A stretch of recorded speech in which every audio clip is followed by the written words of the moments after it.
Si l'on en croit une récente enquête, un enfant sur deux âgé de moins de 3 ans utilise régulièrement, très régulièrement même, un smartphone avec l'autorisation de ses parents. Pour certains, c'est presque une addiction qui peut être dangereuse. Comment préserver nos jeunes enfants? Réponse de Sylvie Pinatel et Yves Le Bacon. Hugo, on cherche? Hugo a 3 ans.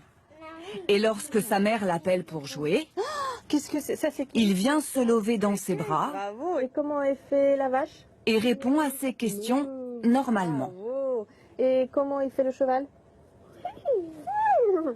Moi, j'ai du mal aussi à croire qu'il est comme ça aujourd'hui.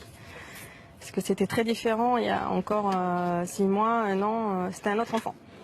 Ah, il était caché, Hugo.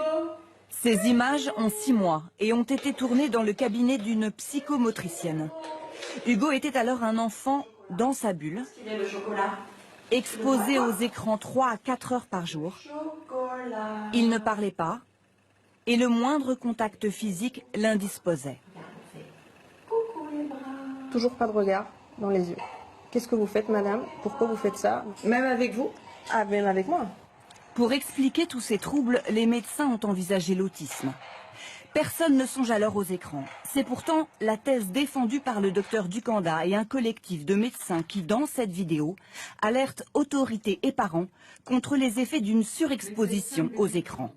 Les enseignants nous demandent de voir de plus en plus d'enfants qui présentent des retards de développement, des enfants dans leur bulle, indifférents au monde qui les entoure, qui souvent ne réagissent pas à leur prénom, ce que l'enfant devrait faire à 9 mois. Et donc, au fur et à mesure que cette vidéo se déroule, je prends vraiment conscience qu'elle est en train de parler de mon fils. Et donc, on arrête les écrans. Je dis à mon mari, demain, c'est fini. 1 mois plus tard, la transformation est spectaculaire.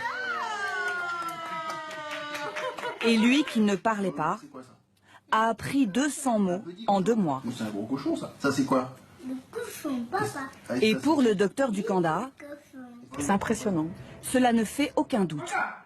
Hugo explore à nouveau le monde grâce à ses 5 sens et a retrouvé l'interaction avec ses parents. Son développement cérébral et moteur peut reprendre. En fait, on a l'impression que la vie est entrée en lui. Voilà, c'est exactement ça. Les parents me disent, notre enfant se réveille. On a récupéré notre petit garçon, on a récupéré notre petite fille. Ce qui veut dire, et c'est très important, que ce n'est pas irréversible. Exactement, ce n'est pas de l'autisme classique, puisque les troubles sont complètement réversibles à l'arrêt des écrans. Il est dû à l'environnement, et quand on modifie l'environnement, l'enfant se met à se redévelopper normalement. Pour qu'il n'y ait d'ailleurs aucune